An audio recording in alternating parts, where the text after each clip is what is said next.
Monsieur Forman. Monsieur Forman. Monsieur Forman. Alors là, je ne me... N'essayez pas de parler. Tenez, buvez ça.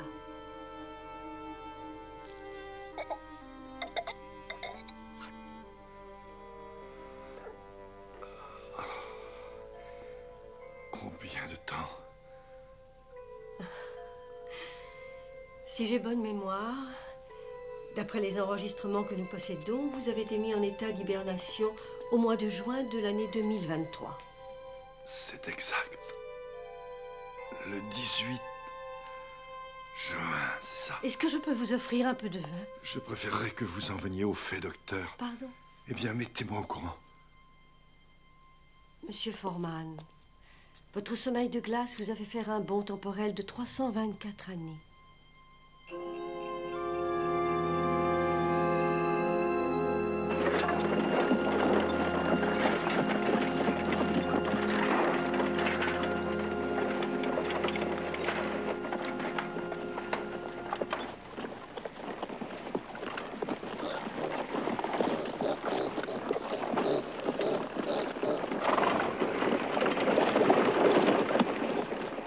Je ne comprends pas.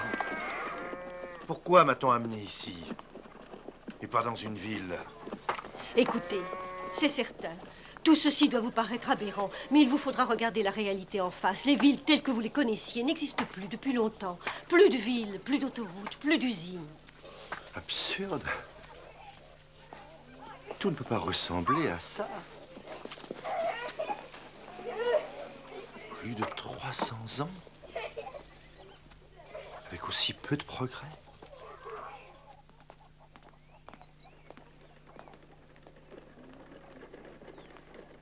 Si vous voulez bien vous étendre, Monsieur Forman, nous allons commencer immédiatement l'opération. L'opération? Qu'est-ce que vous me chantez là? Quoi, dans cette pièce, sans instrument, sans anesthésie? D'ailleurs, je ne pense pas que cette pièce ait été stérilisée. Vous devez nous faire confiance. Nous ne sommes pas ici pour vous faire du mal, mais pour vous aider.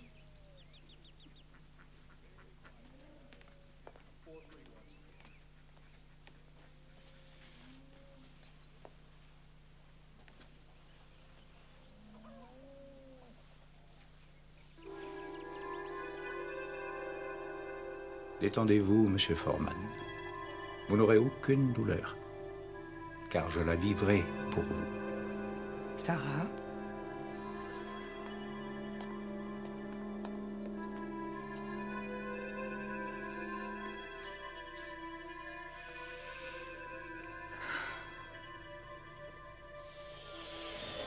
Les adénocarcinomes, je les vois très bien.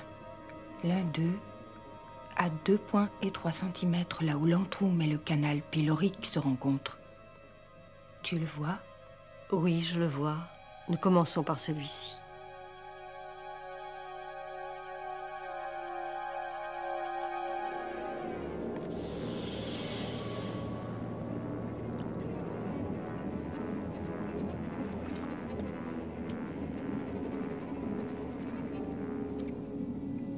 Oui, je peux changer n'importe quand la densité moléculaire de ma main et ainsi la déphaser.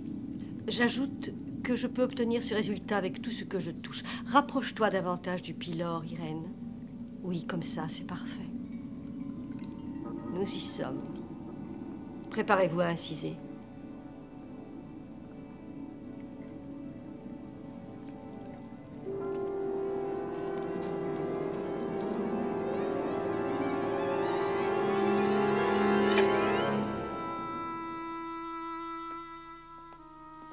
Plus de 300 années et aussi peu de progrès?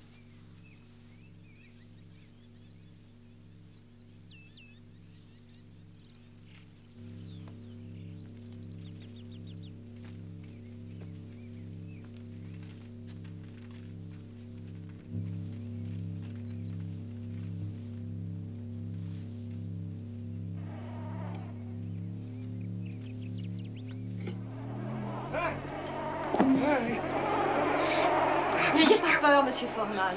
Ça suffit. Allons, du calme. Venez, venez. C'était pour jouer. Oui, c'est ça, venez. Tout va bien.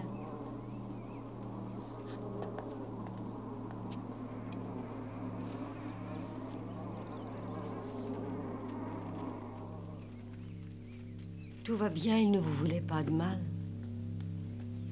Ça ressemble à des organismes bioluminescents, comme des feux follets en quelque sorte. Ce sont en fait leurs ancêtres. Plusieurs générations séparent ces deux formes de vie. Écoutez, je me rends compte à quel point j'ai dû être désagréable. Pardonnez-moi de ce que j'ai pu dire. Je ne le pensais pas vraiment, j'avais tort. Je voulais que vous le sachiez. Je voulais aussi vous remercier de m'avoir sauvé la vie. Ce que vous appelez notre technologie est un système biologique perfectionné. À un certain niveau, nous sommes tous interconnectés avec lui. Dont votre chirurgie semble être un des aboutissants. Je suis le programme, Irène le scanner, Johnny le capteur. Quant à Josua, c'est lui qui coordonne les rapports entre chacun des organismes génétiques de notre complexe psychique. J'ai fabriqué des machines, des avions, des tanks, des satellites et des ordinateurs. Mais dites-moi, pourquoi m'avoir réveillé? Après tout, j'appartiens à un monde de violence. J'avais cru comprendre que vous aviez éliminé toute possibilité de retour à la guerre.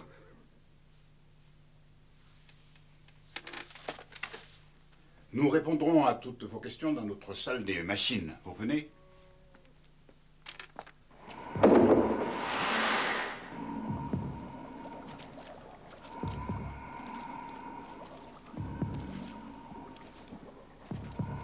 Qu'est-ce que c'est que ça? Voici des primates, des chimpanzés et des orang-outans. Ce sont les plus réceptifs à la chirurgie génétique. Leur cerveau a une capacité d'enregistrement 20 fois plus grande. Chacun d'entre eux remplit une fonction spécifique d'ordinateur. Triage, catalogue et connexion. Toutes les connaissances sont stockées à l'intérieur de ça et disponibles pour tous. Oh, créature, que leur avez-vous fait? Personne ne leur a rien fait, en tout cas pas sans leur consentement. Après leur adolescence, un de nos scanners leur a montré les différentes voies qui pouvaient leur être offertes. Certains ont opté pour une existence normale, d'autres pour la connaissance. Ils sont les véritables gardiens de nos pensées. Et leur dimension est infiniment plus vaste que celle que nous serions à peine capables d'imaginer. Je ne comprendrai jamais ça. Non, rien de tout ça. Pourquoi vous m'avez amené ici? Pour me faire voir ça? Voici 3 semaines, nos scanners ont pu capter une image dans l'espace profond que nous avons stocké ici. Ouvrez votre esprit, vous percevrez cette image.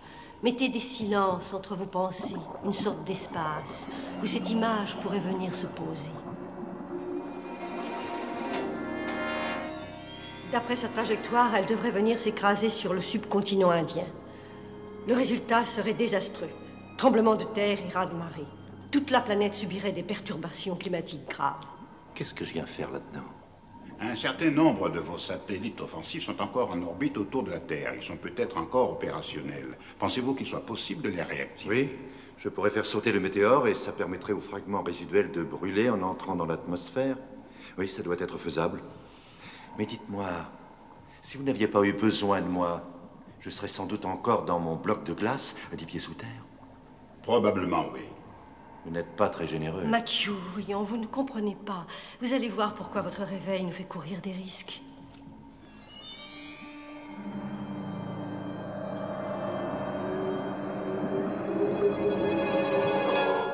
La Terre.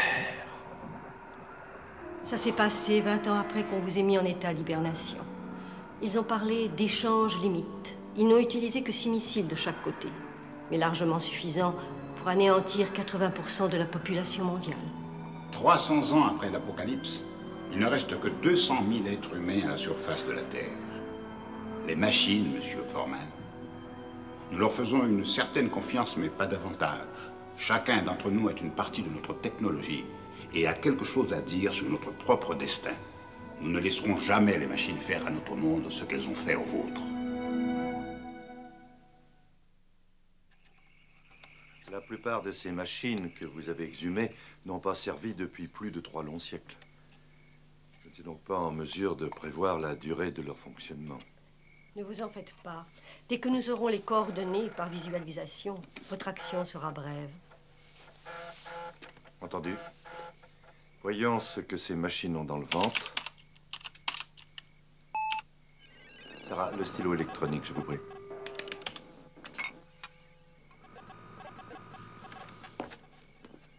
Ce n'est qu'un stylo, il ne vous mangera pas. Si vous saviez ce que nous éprouvons lorsque nous longeons ces vieux bâtiments calcinés. Je vous demande pardon. Je ne voulais pas être désagréable. Ça bouge par ici. Oui, voilà, je reçois un signal. C'est en train de démultiplexer la porteuse. Nous pouvons obtenir une télémesure par un... Non, oui, 2 satellites. Les batteries solaires sont toujours opérationnelles. Même chose pour le système radar, opérationnel. Quant au générateur de rayons de particules, il est opérationnel. Je crois que j'accepterai volontiers le verre que vous m'avez offert l'autre jour. Je ne me rappelle pas avoir jamais vu autant d'étoiles. Le ciel a commencé à se dégager il y a un siècle à peine. Vous vous rendez compte que, jusqu'à là, l'hiver nucléaire nous volait presque la moitié de notre lumière. Il a fallu se débrouiller avec la bioluminescence. Ils semblent si proches qu'on a envie de les toucher. C'est pour ça que je me suis lancé dans la recherche spatiale. Je me disais qu'un jour, peut-être je me trouverais là-haut sur l'une d'elles. Et je voulais contribuer à cette œuvre. Et réaliser de cette manière mon vieux rêve. Au lieu de ça, vous avez inventé les bombes et la radioactivité.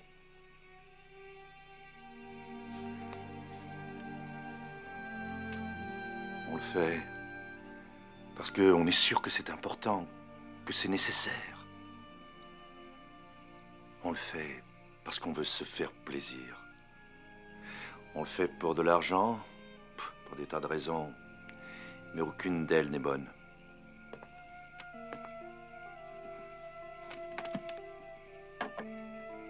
Êtes-vous vraiment certaine de ne pas regretter, Sarah, que l'humanité ne puisse plus voyager dans l'espace?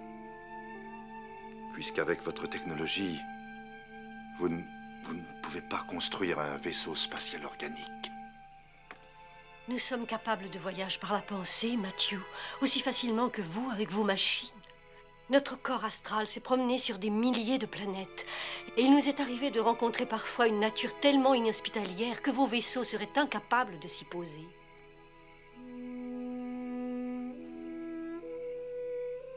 Pardonnez-moi.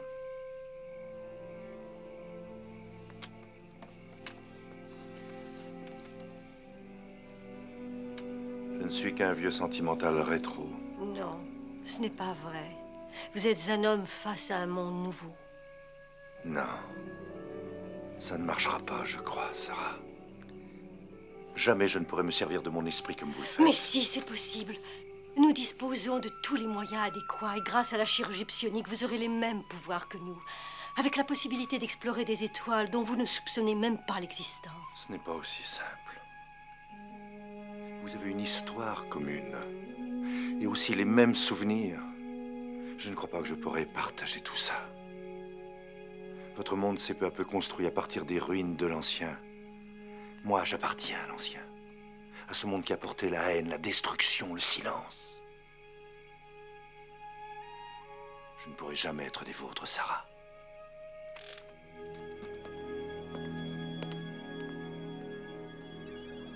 La voilà, je la vois. Elle arrive sur une déclinaison de 4 heures, 18 minutes, 9 secondes et sur une ascension de 5 heures, 19 minutes et 11 secondes. Elle est actuellement à la distance de 14 000 km de la Terre. Elle va bientôt entrer dans le champ des faisceaux radars. Celui à bord du satellite est bloqué sur la cible. Le générateur des rayons de particules s'activera lorsque l'objet sera à 9400 km de la Terre. Tout est OK. Nous n'avons plus qu'à attendre bien sagement la suite des opérations, tout en faisant le vœu que le rayon détruira la météorite du premier coup. Si le système de tir des rayons est bloqué, existe-t-il un moyen pour le débloquer? Oui, mais seulement d'ici, et tant que fonctionnera le signal radio. Nous avons une dette importante envers vous, Matthew, pour ce que vous avez fait. C'est pas encore gagné. La météorite est à 12 600 km de distance.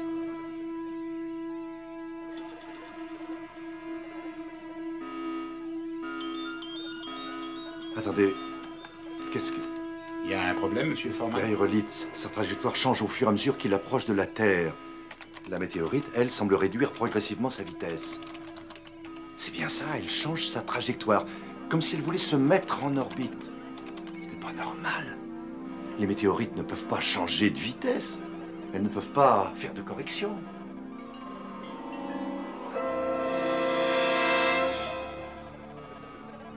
Mais bien sûr, vous êtes tous télépathes. Quel imbécile je suis. Vous pouvez me faire imaginer tout ce que vous voulez. Expliquez-moi ce qui se passe. Pourquoi me regardez-vous ainsi tous les trois? Quelle est cette cible que je dois faire sauter? Monsieur Forman, dominez-vous. Quelle est cette cible? Irène, montre-lui. Ne lui cachons rien. Tôt ou tard, il découvrira la vérité. Autant le faire maintenant.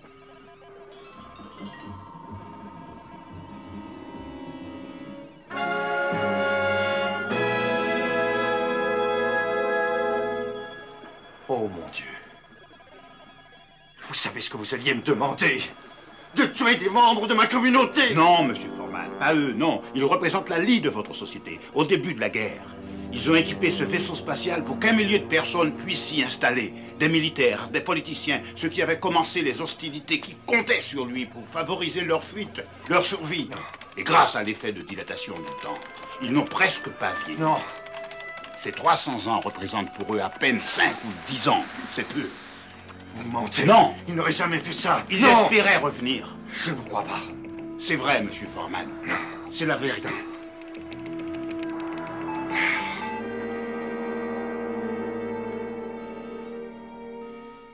Je suis vraiment désolée, Mathieu.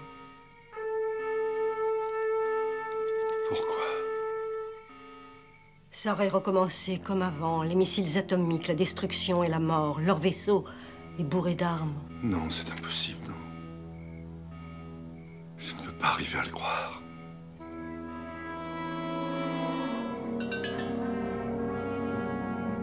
Mon Dieu. Pas ça, non. La météorite se trouve à 9320 km de la Terre. Le satellite se met en position de tir.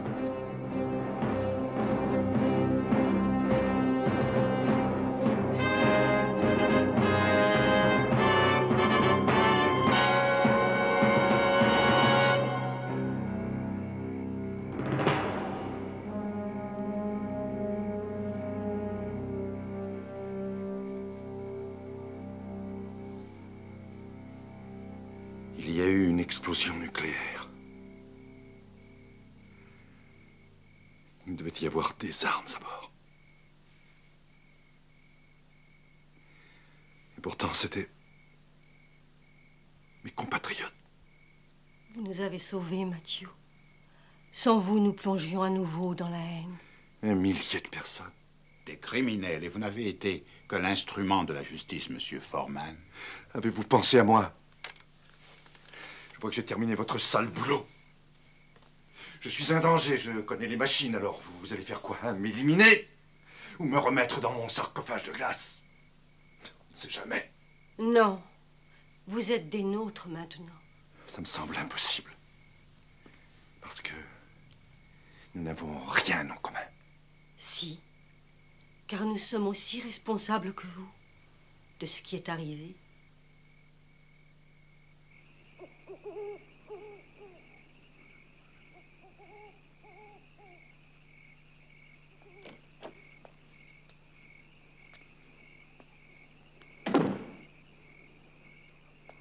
Voulez-vous aller là-haut?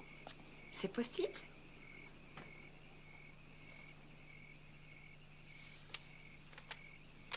Je ne crois pas que je le mérite. Sarah vous l'a dit, monsieur Forman. Vous êtes des nôtres. Et nous devons vous faire tout partager. Merci, non. Je ne peux pas.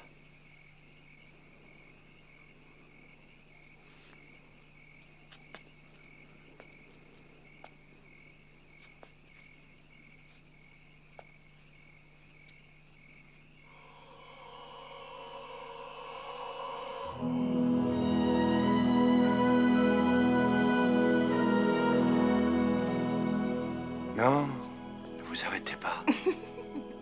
Bienvenue parmi nous, monsieur Forman. Vous êtes enfin chez vous. Et dans sa tête, Matthew entendit un son venu d'ailleurs, des pensées qui ne lui appartenaient pas et qui lui souhaitaient la bienvenue. Matthew Foreman, pour qui le temps s'est endormi, a enfin trouvé sa vraie demeure, au bord des rivages les plus éloignés de la 5e dimension.